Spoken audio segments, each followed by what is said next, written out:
কারবালার ট্র্যাজেডি যেটাকে বলা হয়ে থাকে। মুসলমানদের মাঝে সবচাইতে বেদনাদায়ক ইতিহাস হচ্ছে কারবালার ইতিহাস। কারবালার সংক্ষিপ্ত ইতিহাস আপনাদের সামনে আমি তুলে ধরছি, যাতে করে বুঝতে পারেন মুসলমানদের মাঝে কি করুণ ঘটনা ঘটে গিয়েছে। 622 থেকে 632 খ্রিস্টাব্দ পর্যন্ত রাসূল করিম সাল্লাল্লাহু আলাইহি ওয়াসাল্লাম মদিনায় খেলাফতের দায়িত্বে ছিলেন। কয় বছর? 10 বছর। কয় বছর? 10 বছর। অর্থাৎ মদিনার রাষ্ট্রপতি ছিলেন রাসূল সাল্লাল্লাহু আলাইহি ওয়াসাল্লাম কত বছর? 10 বছর। 622 খ্রিস্টাব্দ থেকে 632 খ্রিস্টাব্দ পর্যন্ত আল্লাহর রাসূল সাল্লাল্লাহু আলাইহি ওয়াসাল্লাম মদিনার প্রেসিডেন্ট ছিলেন। 632 থেকে 634 পর্যন্ত মোট 2 বছর প্রেসিডেন্ট ছিলেন হযরত আবু বকর। 2 বছর। কত? 32 থেকে 34। এগুলি ইতিহাস মনে রাখার মতো বিষয়। আমরা তো মুসলমানদের ইতিহাস জানি না। এখন যদি প্রশ্ন করা হয় উহুদের যুদ্ধ সংগঠিত হয় কত হিজরিতে, নামাজ ফরজ হয়েছে কত হিজরিতে, পারবো না, আমরা জানি না। এই জন্য মুসলমানদের ইতিহাস জানা দরকার। রাসূল করিম সাল্লাল্লাহু আলাইহি ওয়াসাল্লাম 622 থেকে 632 খ্রিস্টাব্দ পর্যন্ত তিনি মদিনার প্রেসিডেন্ট ছিলেন। 632 থেকে 634 পর্যন্ত 2 বছর হযরত আবু বকর রাদিয়াল্লাহু আনহু খলিফা ছিলেন। এরপরে 634 থেকে 644 পর্যন্ত হযরত উমর রাদিয়াল্লাহু আনহু, এই মোট 10 বছর। কত বছর? 10 বছর। আবু বকর রাদিয়াল্লাহু আনহু ছিলেন 2 বছর ক্ষমতায়। উমর রাদিয়াল্লাহু আনহু ছিলেন কত বছর? 10 বছর। 644 থেকে 656 পর্যন্ত মোট 12 বছর হযরত উসমান রাদিয়াল্লাহু আনহু ক্ষমতায় ছিলেন। এরপরে 656 থেকে 661 খ্রিস্টাব্দ পর্যন্ত হযরত আলী রাদিয়াল্লাহু আনহু প্রেসিডেন্ট ছিলেন। এগুলো মুসলমানদের ইতিহাস। রাসূল সাল্লাল্লাহু আলাইহি ওয়াসাল্লামের ইন্তেকালের পরে আল্লাহ রসুলের আদর্শ অনুযায়ী খেলাফত চলেছিল 30 বছর। কত বছর? সবাই কথা বলেন, কত বছর?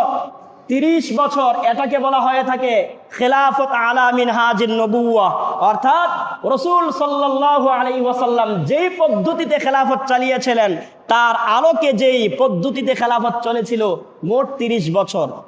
এরপরে আলী রাদিয়াল্লাহু আনহুর বড় ছেলে হযরত হাসান রাদিয়াল্লাহু আনহু, তিনি ছিলেন ক্ষমতায় 6 কিংবা 7 মাস। কয় মাস? 6 অথবা 7 মাস। এরপরে মুয়াবিয়া রাদিয়াল্লাহু আনহুর সাথে তার একটি শান্তি চুক্তি হয়। মুসলমান 2 দলে বিভক্ত হয়ে গেল। আলী রাদিয়াল্লাহু আনহুর বড় ছেলে হাসান রাদিয়াল্লাহু আনহুর পক্ষে, আবার কিছু মুয়াবিয়া রাদিয়াল্লাহু আনহুর পক্ষে চলে গেলেন। যার কারণে হাসান রাদিয়াল্লাহু আনহু দেখতে পাইলেন এখন যদি আমি ক্ষমতায় থাকি তাহলে মুসলমানদের মাঝে একটি রক্তক্ষয়ী সংঘর্ষ হবে, এটি তিনি চান নাই। যার কারণে মুয়াবিয়া রাদিয়াল্লাহু আনহুর সাথে তিনি শান্তি চুক্তি করলেন। কথাটা বুঝতে পারছেন? শান্তি চুক্তি করার পরে মুয়াবিয়া রাদিয়াল্লাহু আনহুর কিছু অসৎ বাহিনী হযরত হাসান রাদিয়াল্লাহু আনহুকে হত্যা করার ষড়যন্ত্র করলো এবং বলা হয়ে থাকে তাকে বিষ পান করে হত্যা করা হয়েছে, এবং এই বিষ পান করিয়েছে তার নিজের স্ত্রী জাদা বিনতে আবুল আশআস তার মাধ্যমে। অর্থাৎ হাসান রাদিয়াল্লাহু আনহুর নিজ স্ত্রী জাদা বিনতে আবুল আশআস তার মাধ্যমে হাসান রাদিয়াল্লাহু আনহুকে বিষ পান করে হত্যা করা হয়। এরপরে 661 খ্রিস্টাব্দ থেকে 680 খ্রিস্টাব্দ পর্যন্ত ক্ষমতায় ছিলেন হযরত মুয়াবিয়া রাদিয়াল্লাহু আনহু। তাহলে 61 থেকে 80 কত হয়? আপনারা বলবেন আপনি আবার কি সংখ্যা টঙ্কা শুরু করছেন? এটা মুসলমানদের ইতিহাস, এটা কি ভালো করে জানেন। 661 থেকে 80 খ্রিস্টাব্দ পর্যন্ত কত বছর? 19 বছর পর্যন্ত ক্ষমতায় ছিলেন হযরত মুআবিয়া রাদিয়াল্লাহু তাআলা আনহু, এবং মুআবিয়া রাদিয়াল্লাহু আনহুর কিছু বাহিনী তার ছেলে ইয়াজিদকে অগণতান্ত্রিকভাবে ইয়াজিদ ক্ষমতা বলে 680 খ্রিস্টাব্দে ক্ষমতার মসনদ দখল করে। এরপরে ইয়াজিদ মদিনার সকল নেতৃবৃন্দকে, সেখানে হুসাইন রাদিয়াল্লাহু আনহু সহ সবাইকে তিনি তার বায়াত নেওয়ার জন্য বাধ্য করলেন। হুসাইন রাদিয়াল্লাহু আনহু তার বশ্যতা স্বীকার করে নাই। ওই দিক থেকে কুফার গভর্নর ইবনে জিয়াদ, সে তার কিছু বাহিনী দিয়ে অসৎ উদ্দেশ্যে হুসাইন রাদিয়াল্লাহু আনহুর কাছে চিঠি লিখলো যে আপনি মদিনায় থেকে কুফায় চলে আসেন, আমরা আপনাকে নেতা বানিয়ে নিব, খলিফা বানিয়ে নিব। হযরত হুসাইন রাদিয়াল্লাহু তাআলা আনহু চিঠি পেয়ে মদিনার মুরব্বী বড় বড় সাহাবীরা বলেছিলেন, হুসাইন তুমি কুফায় যেও না, তাদের উদ্দেশ্য ভালো না, তারা তোমার কাছে বায়াত হওয়ার জন্য চিঠি লেখা নাই, তারা অসৎ উদ্দেশ্যে তোমাকে নিতে চাচ্ছে, তুমি যাও না। হুসাইন রাদিয়াল্লাহু আনহু চিন্তা করলেন, আমি জীবিত থাকা অবস্থায় আমার নানা জানের ইসলাম ইয়াজিদের হাতে ধ্বংস হয়ে যাবে, এটা আমি বরদাস্ত করব না। হযরত ইমাম হুসাইন রাদিয়াল্লাহু তাআলা আনহু মদিনা থেকে 72 জন লোক নিয়ে তিনি কুফার উদ্দেশ্যে রওনা দিলেন। কতজন লোক নিয়ে? সবাই কথা বলেন, কতজন লোক নিয়ে? 40 জন পুরুষ এবং 32 জন নারী, শিশু আর নারীদেরকে নিয়ে তিনি কুফার দিকে রওনা হলেন। কারবালার প্রান্তরে পৌঁছার পরে ইবনে জিয়াদ তার কাছে চিঠি লিখলো, তুমি আমার দরবারে আসো, তুমি আমার কাছে আসো। হযরত হুসাইন রাদিয়াল্লাহু আনহু বলছে, যে ব্যক্তি রাসূল সাল্লাল্লাহু আলাইহি ওয়াসাল্লামের বিরোধিতা করেছে, আল্লাহ তাআলার পরকালকে অস্বীকার করেছে, আমি ইবনে জিয়াদের কাছে যাব না। ইবনে জিয়াদ ইয়াজিদের কাছে খবর পাঠাইলো হুসাইন দল বল নিয়ে আসছে কুফায় যুদ্ধ করার জন্য। বলেন নাউজুবিল্লাহ। ইয়াজিদ রাতারাতি 6000 সৈন্য পাঠায় দিল। কয় হাজার? 6000। আর হুসাইন রাদিয়াল্লাহু আনহু গিয়েছিলেন কতজন? 72 জন লোক নিয়ে। আচ্ছা বলেন, 72 জন লোকের সাথে 6000 যুদ্ধ করা লাগে? শুধুমাত্র যদি 6000 লোক একটা দৌড় মারে, 72 জন তো পায়ের নিচে পড়ে মরে যাবে।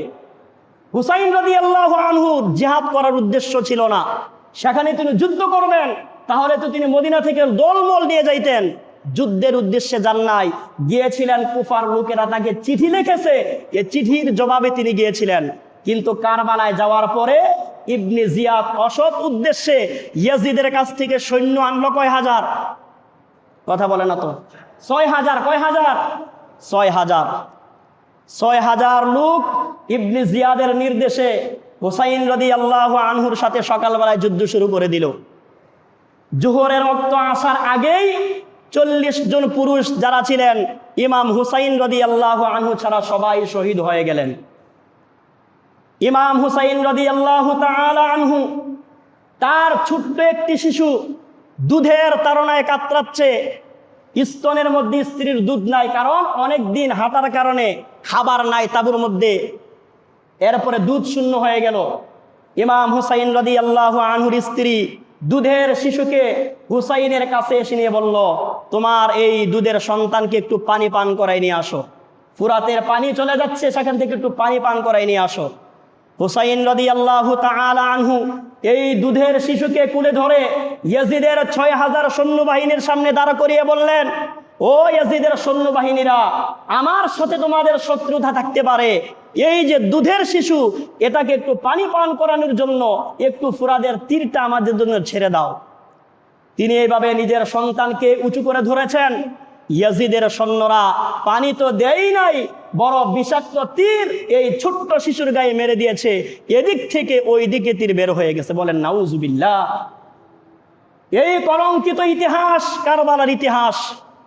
হযরত হুসাইন রাদিয়াল্লাহু তাআলা আনহু নিজের রক্তগুলো, সন্তানের রক্তগুলো নিজের চেহারায় মাখলেন, আর নিজের সন্তানকে কোলে করে তাঁবুর মজা এনে স্ত্রীকে বললেন, তোমাকে আর এই সন্তান কোনোদিন পানি পানি বলে চিৎকার করে কান্না করে তোমাকে বিরক্ত করবে না, জীবনের মতো পানি খেয়ে ঠান্ডা হয়ে গেছে। হুসাইন রাদিয়াল্লাহু আনহু বলছেন, এখন আমি চলে যাচ্ছি, স্ত্রীরা বলল, আপনি কোথায় যাচ্ছেন? হুসাইন রাদিয়াল্লাহু আনহু বলছেন, আমাদের সাথে 40 জন পুরুষ এসেছিল, তারা যেই পথে গিয়ে শহীদ হয়েছে, আমিও আমার জীবন আর বাঁচিয়ে রাখতে চাই না, আমিও তাদের সাথে চলে যেতে চাই। হুসাইন রাদিয়াল্লাহু তাআলা আনহু ইয়াজিদের সৈন্যবাহিনীর সাথে লড়াই করে অসংখ্য শত্রু বাহিনীকে পরাজিত করে ফুরাতের পানির কাছে তিনি চলে যাচ্ছেন। পানি খাবেন, হাতে নেওয়ার পরে চিন্তা করলেন, একটু আগে এই পানির জন্য আমার দুধ পান করার শিশুকে তারা হত্যা করেছে, 40 জন পুরুষ এই পানির জন্য শাহাদাত বরণ করেছে, আজকে আমি এই পানি কিভাবে পান করি? পান করবেন, কিন্তু এই ভেবে তিনি পানিটা হাত থেকে ছেড়ে দিলেন। আবার লড়াই করতে করতে শেষ পর্যন্ত হযরত হুসাইন রাদিয়াল্লাহু আনহুকেও শহীদ করে দেন। শহীদ করার পরে তার কল্লাকে আলাদা করে ফেলা হয়। তার কল্লাকে আলাদা করে প্লেটে করে ইবনে জিয়াদের দরবারে নিয়ে যাওয়া হলো। ইবনে জিয়াদ সিংহাসনের মধ্যে বসে হযরত হুসাইন রাদিয়াল্লাহু আনহুর কল্লাটার মুখের মধ্যে, ঠোঁটের মধ্যে লাঠি দিয়ে এদিক সেদিক নাড়াচাড়া করতেছে। আর পাশেই বসা ছিলেন হযরত যায়েদ রাদিয়াল্লাহু আনহু, 80 বছরের মুরব্বী মানুষ। তিনি বললেন, ইবনে জিয়াদ, এতক্ষণ পর্যন্ত তুমি যা করেছো সহ্য করেছি, কিন্তু এখন তুমি রাসূলুল্লাহর নাতির ঠোঁটের মধ্যে লাঠি দিয়ে নাড়াচাড়া করতেছো, এটা আমি সহ্য করব না, তুমি এই বেয়াদবি বন্ধ করো। আমি নিজের চোখে দেখেছি রাসূল সাল্লাল্লাহু আলাইহি ওয়াসাল্লাম হুসাইনের এই ঠোঁটের মধ্যে 1000 বার তিনি চুমু খেয়েছেন। বলেন সুবহানাল্লাহ। তুমি সেই ঠোঁটের মধ্যে তোমার এই লাঠি দিয়ে পায়ের কাছে রেখে তুমি এটাকে নাড়াচাড়া করতেছো, তুমি এই বেয়াদবি বন্ধ করো। সেই কলঙ্কিত ইতিহাস হচ্ছে কারবালার ইতিহাস। আজ সেই ইতিহাস মুসলমানদের মাঝে প্রত্যেক বছর আসে আর যায়, কিন্তু সেই হুসাইনি চেতনা আমাদের মাঝে আর জাগ্রত হয় না। হুসাইন রাদিয়াল্লাহু তাআলা আনহু একজন মানুষ হয়ে এত বড় ক্ষমতাধর ইয়াজিদের সাথে তিনি আপোষ করে নাই। তিনি চেয়েছিলেন যদি আপোষ করতেন তাহলে কি তিনি বাঁচতে পারতেন না? বাঁচতে পারতেন। তিনি চাইলেন আমার নানা জানির ইসলাম সুপ্রতিষ্ঠিত থাকুক, এখানে আমি বাতিলের সাথে আপোষ করতে পারি না। অতএব মুহররম মাস একদিকে আমাদেরকে শিক্ষা দেয়, এই মাস হচ্ছে অতি সম্মানিত মাস। এই মাসে আল্লাহ তাআলার কাছে অতি সম্মানিত একটি দিন হচ্ছে আশুরার দিন। এই দিনে যদি কেউ রোজা পালন করে, আল্লাহ রাব্বুল আলামিন তার অতীতের 1 বছরের গুনাহ ক্ষমা করে দিবেন। সুবহানাল্লাহ। তবে আবার কারবালার ইতিহাস আর মুহররমের ফজিলত কিন্তু এক না। মুহররমের ফজিলত আগে থেকেই, তবে ঘটনাক্রমে 10ই মুহররম এই কারবালার ঘটনা ঘটে যায়। এরপরে 11ই মুহররম আল্লাহ রাসূল সাল্লাল্লাহু আলাইহি ওয়াসাল্লামের স্ত্রী উম্মে সালামা রাদিয়াল্লাহু আনহা তিনি স্বপ্নে দেখেন রাসূল সাল্লাল্লাহু আলাইহি ওয়াসাল্লামের দাড়ির মধ্যে ধুলাবালি লেগে আছে। আল্লাহ রাসূল সাল্লাল্লাহু আলাইহি ওয়াসাল্লামের চোখ দিয়ে পানি বেয়ে বেয়ে দাড়ি ভিজে ভিজে পড়তেছে। আল্লাহ রাসূল সাল্লাল্লাহু আলাইহি ওয়াসাল্লামের স্ত্রী উম্মে সালামা জিজ্ঞাসা করলেন, ইয়া রাসূলুল্লাহ, আপনি কাঁদেন কেন? আল্লাহ রাসূল বললেন, উম্মে সালমা, আমি এইমাত্র কারবালা থেকে আসছি, আমি দেখে আসছি আমার নাতি হুসাইন রাদিয়াল্লাহু আনহুকে তারা 2 টুকরা করে ফেলেছে।